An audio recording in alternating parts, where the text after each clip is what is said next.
Fake day, Artemis, fake day. I like this. What did Tall Bass guy just say? They do all this strange crap world. at your expense. Your dime. This is our source. Yeah. As we pray. I've been watching these things, just going, okay, I got to pay attention to body language, pay attention to the answers, and these are the guys. If I was still on the Globe side watching this, I'd be like, they don't even seem that excited. I'm not really getting much information out of what the mission's going to entail. I haven't really heard much about the dangers. They came in on the plays a little bit more than the astronauts, but go wrong, basically. Maybe that's just to not alarm the public. The 250 year show. Why did anything go wrong? What? Right? Random meteor, random this or that asteroid right through. Well, apparently that wasn't an issue back in the 60s and 70s because we never had we never had 250 year for Apollo 13 of America have any trouble at all. And that was strictly mechanical. So, and then look at the press. I mean, if this was, I don't know. I just feel if this was a big deal, there would be way more press. You're absolutely right. And the excitement level, I didn't pick up this energy that these people have been, day in and day out training with one another, that they're like at that point where you'd want to be finishing each other's sentences with how excited, and just I don't get any of that. So I've been asking my Globe friends, like, am I crazy? Can you please watch this with me? Like, what do you guys think? And they're like, they don't say much. So well, no, they say the talking points like, yes, say goodbye to the people who aren't going to be going up in front of the cameras. Yes. Who I'm sure are their stand-ins. They're the B team, which wouldn't matter anyway, because if something happens to the A team, B team's not going up. The only reason B team's there is in case one of them breaks a leg or, hamstring or something. There we go. Fist bumps all around. Everyone puts on the mirrored sunglasses. Everybody looks like they came out of Top Gun. That's what they're going for here. Now, how can you tell who's Canadian and who's American? Well, the arm patch. That's basically you can see it. Wait a minute. They all have American patch right now. Oh, there's one. I think it's only one of them. Really? I could have sworn there were two Canadians. Jeremy Hansen is the Canadian. Oh, all right. I'm sorry. Only one Canadian. All right. But, it's interesting. They said they should have gotten one from Mexico, too. Besides him, have done space missions, been on the ISS. Canada has nothing to do with nothing with the U.S. with the space program. Storylines that were given. But I found it really interesting because you'll see here when they start kind of doing their introductions, and then within a few minutes they go directly to this winner of a kids contest, which again is kind of like, how can you question this? Look at they have the children involved. It makes you look like an a-hole. This is the hardest part of Flat Earth for me is like this. But let's turn it up. The space program. Okay. Ahead of their historic mission around the moon, and they have now joined us and will be taking questions from the media shortly. Before we get started, we'll go ahead and kick it off with some opening remarks from the crew. Go ahead. All right, thanks, Courtney. Hey, let's go to the moon! That was like nailed on the chalkboard.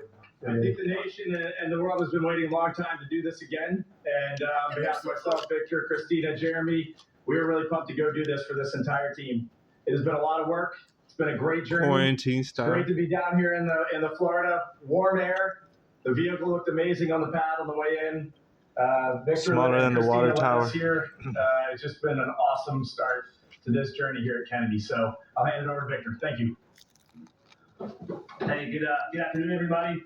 It's awesome to be here. We love coming here. About 100 miles away. We said how much we love flying into KSC. And so I just want to send a special thank you to our AOD team. They pulled a lot together to make this possible for us to get to fly all these jets and stay in quarantine and have all the support. So thank you to all of them, and looking forward to answering your questions.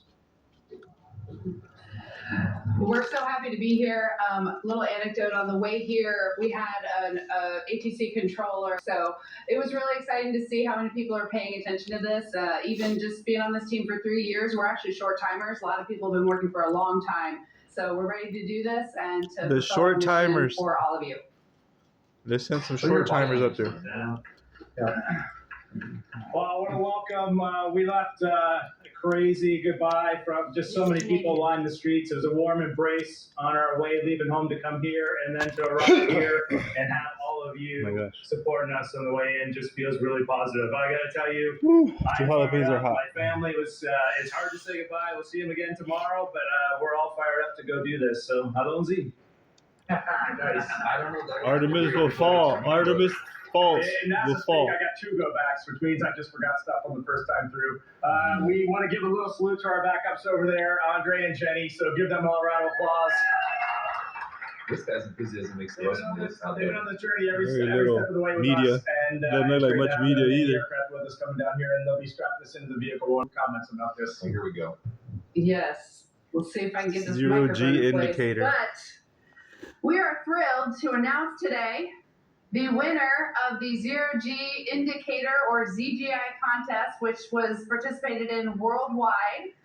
And our buddy here named Rise was submitted by 2nd grader Lucas Yee from California. Yeah, Lucas. Thank you, Lucas.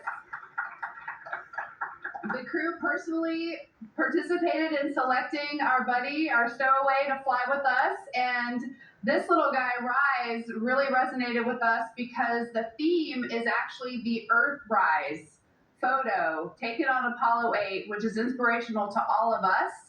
And it is a mission that sort of mirrors our own. And we've incorporated it into our mission patch and also into our ethos and values as a crew. So welcome aboard, Rise. It was a great first flight with you. We look forward to the next one. He's like, look at the mind control.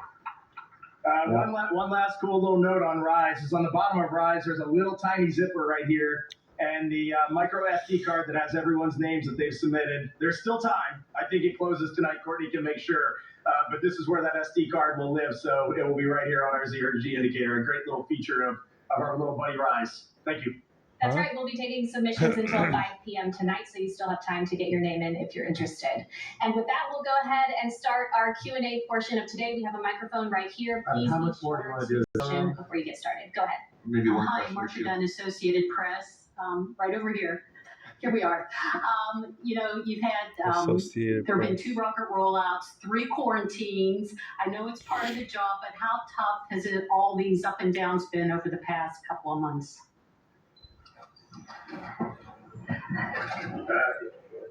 You know, I think for the crew, we focus on training, readiness, safety, and so you know we've known that was a possibility the entire time, as you stated. But our families have really turned to make it possible, and I think we actually were able to quarantine all of us with our entire families, or at least it started that way. And so I really just wanted to focus on them and say thank you to them for you know making it for supporting us through all the different iterations. But you know that's this business. It'll go when the engine's light at T0, and So when you factor in the unpredictability of space, and when you factor in the fact that this is first and foremost a test flight, what should be the expectations for this mission? I think I'll start with April 1st through the 6th. The way I kind of think about it in my head is this is the first time we're loading the crew on with fuel on the pad. So we're ready. The rocket is ready. We are ready.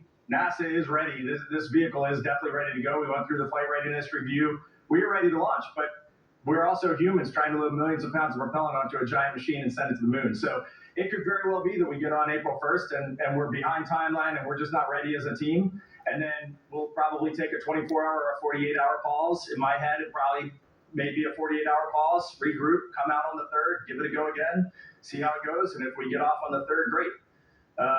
If we get off on the 6th, great. If we got an issue, we got to come back in May More or delays, June or you mean? whenever the vehicle and the team are ready. We are ready for that. Just more delays and delays. Jenny's I'm like, man. over there. I was talking to Jenny on the way here. Like a little piece of my brain is always holding on that April 1st is not a guarantee. April 6th is not a guarantee. We got to go feel this whole thing out. It's good to see you too. See, I don't know. Okay, now we can just pause it, right? All right. Hello, Jackie Goddard Why for did the you do Times that? of London. You're What is up with his tone of voice, right? Am I just the only one? I don't want to be the a-hole who's just thinking he sounds so, you know. Yeah. Okay, let's get into this a little bit. Not necessarily the press conference because there's who I believe they're all Air Force, if I'm not mistaken. All the one's Canadian Air Force, if that's a thing. So That's the thing. Jack Frost sent me a thing because he was curious about what my thoughts were, and he gave me 5 options. And you've heard these options before, which was, what do you think is most likely going to happen tomorrow for Artemis? Well, First, Yeah, this is fun. First, let's just remind people that tomorrow is literally April Fool's Day, and from what I can't remember, Which is today. So this was pre-recorded. This is pre-recorded then. Okay. All right. Okay, so you're good. All right. Let me forward all this then. All right. April Fool's edition of Strange World. That's what we're watching. Hallelujah. YouTube. Out of submarines through water. Gotta that's listen fine, to but this. that's Y'all fine. click You in. want to say That's the how it weather's went gonna stop the yesterday. launch.